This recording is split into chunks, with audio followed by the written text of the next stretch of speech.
Just this week, Volvo has beefed up their India car lineup with the arrival of an important entry-level sedan, the S60. It's all set to take on the likes of the BMW 3 Series, the Mercedes C-Class and the Audi A4.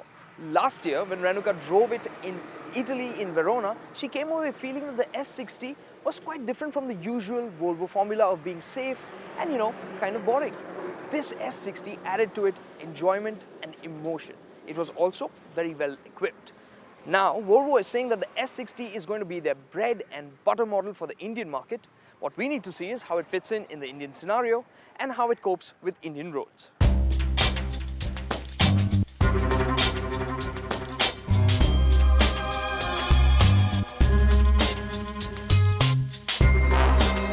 The very first thing I wanted to see was if Volvo had cut any corners in the equipment list. Well, it certainly didn't seem like it from the outside. Incredibly, all S60s will get turning lights as standard along with a headlight washer system. I also found the optional key fob to be pretty cool. You might think that this is just a key, but with the S60, this is a personal car safety communicator or something like that. What it means is that this key fob has all your usual buttons to lock, unlock, open the boot lid and stuff like that. But along with that, what it does is it also tells you about the car. If you press this I button here, it'll check with the car what mode it's in, whether it's locked or unlocked, and it'll tell you that by flashing the light next to that button. Of course, if somebody messes with the car, it also tells you over here by your hazard lights coming on, which really means it's a very powerful thing. Only issue is that it works within a range of 60 to 100 meters from the car. On the inside, when you go through the car's computer system, you realize what all is packed into the S60.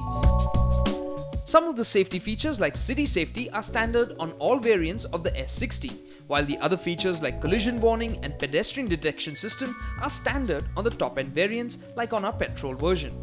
But apart from being tech-loaded, how does the S60 feel on the inside? Now, the interiors don't feel all that exciting when you look at the dash design and the center console. It seems pretty simple, pretty straightforward, but it is smartly styled. What is the other good thing about the S60 is that the materials and all feel top-notch. It feels like it's made of good quality, and the metal inserts that are used on the center console, on the door panels, on the steering wheel just help to lift it up that little bit and make the experience a little bit better. In terms of features, you get a brilliant top-spec music system with a wide range of connectivity, though it only has a single DVD slot. Our top-end variant came with powered seats for both the front seats. However, on the base Kinetic version, all adjustments are manual. The seats though are really well sculpted and very comfortable. The rear bench has very well sculpted seats that really do support you. On top of that, it also feels a lot more spacious than what the competition has to offer.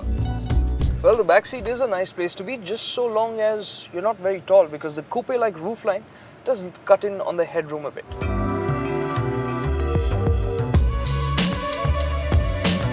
But I forgot everything once I got into the driver's seat and hit the road. The straight-six 3-liter motor just took over all my thoughts.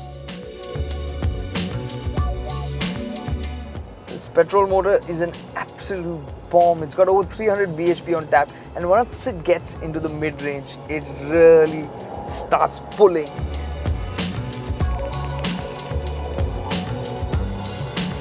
I just wish the gearbox was a little bit quicker, just that little bit.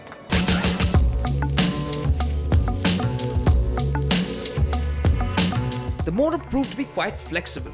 It was smooth all around, but it also felt relaxed and creamy when just pottering around. When taking it easy, the S60 suspension also makes a very good impression. The T6 petrol we were driving was also loaded with the optional adjustable suspension. Now, Volvo clearly wanted the S60 to be a comfortable car to be in, so the suspension has been set up nice and soft. It's very pliant, so it soaks up our bad roads really quite well. I'm riding on the 17-inch rims. You can go up one size to 18. You'll feel more of the road then, but still I think it will be comfortable because right now I'm running in advanced mode, which is the sportiest suspension setup that the S60 has, and I can feel more of the road, but it's still not uncomfortable to be here. A little later, I found that the advanced mode felt a bit choppy over the rough stuff and wasn't all that great for continuous use. When I put it into comfort mode, the S60 felt quite soft, though a little bit wallowy. But at the same time, don't think that this is a sloppy handler that'll roll over the place. It in fact has good body control. I found that the sport mode had the best balance between firmness and suppleness for the widest range of conditions. Now, if you're looking at pushing the S60 hard, don't worry, it's more than game. Now, I got to say, from the driver's seat, I'm really enjoying piloting the S60 around because the steering feels really nice and quick. You just point it into a corner and it turns in quicker than you expect. Some of that is down to the fact that this is the top-end petrol which gets the all-wheel drive system, which has torque vectoring, which means when you turn the steering wheel in a particular direction, the system understands where you want to go and it distributes power to independent wheels so that the car turns in quicker. It really feels good. The steering is nice and quick, like I said. I do wish it had a bit more weight though, so that you got that, meaty, sporty feel to it.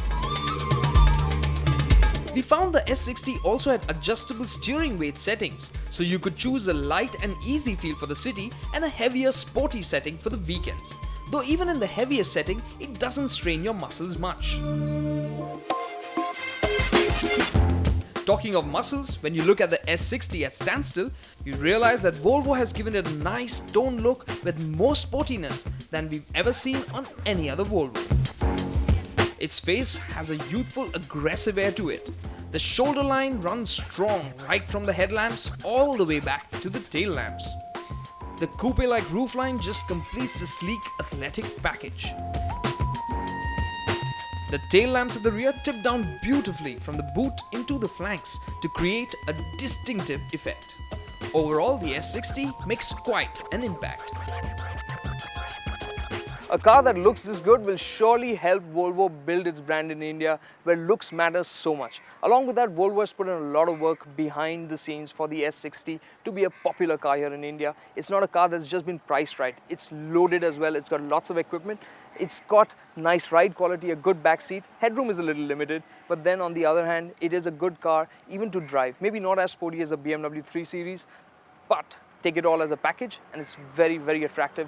Volvo is also offering an incredible 2-year, 60,000 kilometer warranty on the car. That just includes everything except maybe the tires. That's about it. And when you factor all these things together, the S60 is going to be incredibly hard to beat.